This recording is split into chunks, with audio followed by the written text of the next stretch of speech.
Kingston, the yard there. What if that involved an environmental cleanup due to creosote, lead, asbestos, and toxic fuels? Could our town afford a cleanup? What if something terrible does happen and the town has not taken any action? Do we want to put our town at such risk? The presence of CMRR junk, abandoned parts, tractors, rusted and broken machines, from my former pictures, tractor trailers along with piles of debris, creosote ties, is a safety hazard and a source of liability to our town. Do we want to take that risk? Do we want to undermine new business initiatives whose efforts could boost our town economy? The Phoenician neighbors deserve protection from the illegal actions of the CMRR. We look to you for closure in these issues. We asked you to levy fines. Please do not continue to put us, our properties, and the town that we so love at risk. Thank you all for your consideration. Thank you. Honey? Just when I thought I was Just safe. a question. The creosote ties, wasn't creosote outlawed like 30 years ago? Not for railroads. Because that is so toxic. If you go down there, they have a huge pile, huge. And it's for legal railroads, not so much for tourists. But no, it's not, and it's illegal to store them. I'm pretty sure under railroad law that it's illegal for railroads to store them in an unsafe way. Well, who would know that? Who would be able to find that out? Like, oh, what's legal? What's illegal? There's I sent this like frightfully long thing. I think it has 58 different sections that are required of railroads. And there are everything from the cars being in perfect shape to the rails to having proper screening. And there are severe fines and actually even jail if they're not kept to. So there are rules about the creosote and the ties and the, everything. but who is the one overseeing that? Those rules. The railroad, the Federal Railroad Association. So do they come out? And Yeah, they come out and check. Have they come out here? What? Have No, they come out because here? the Catskill Mountain is not a railroad. It's a tourist attraction. So they do not have a designation as a railroad. If they did, they would have to comply with every single action. But they're saying they're a railroad.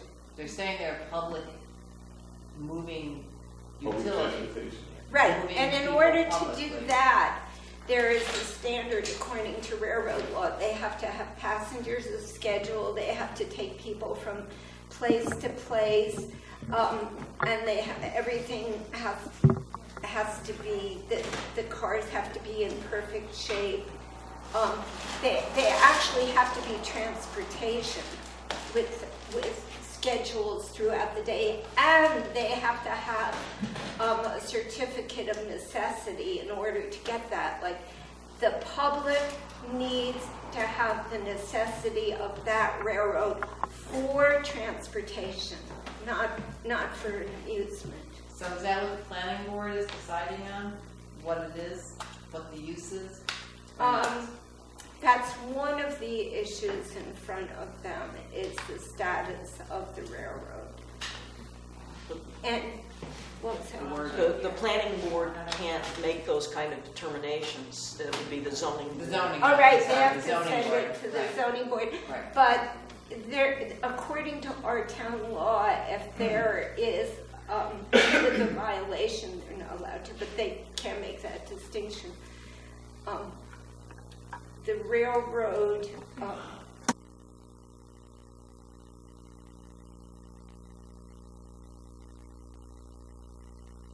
supply you with the, I think I already did, but it was such a large.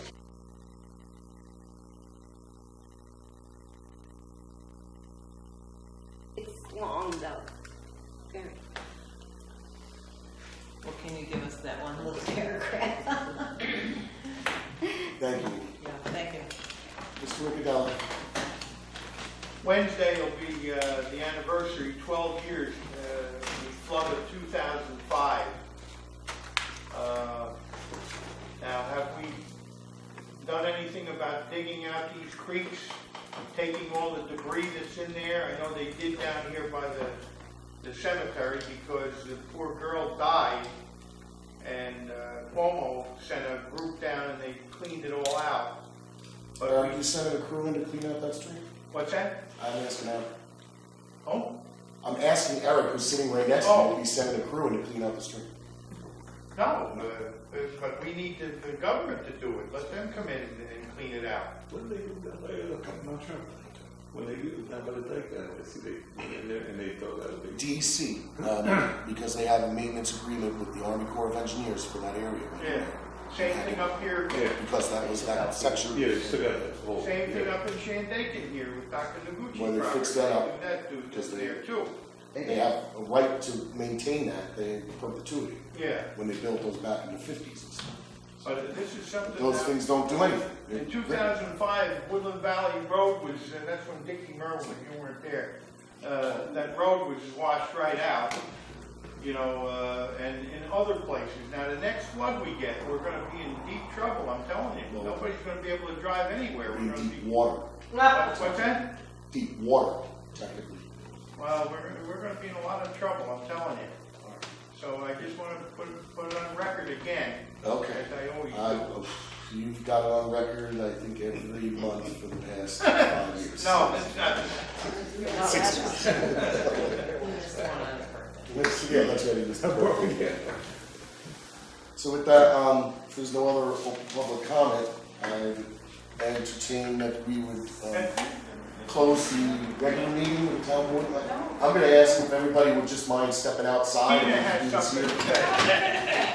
And what's the purpose of the executive session? To talk about attorney, legal fees, legal matters, Talk about what? litigation. It's a litigation. It's an ongoing thing.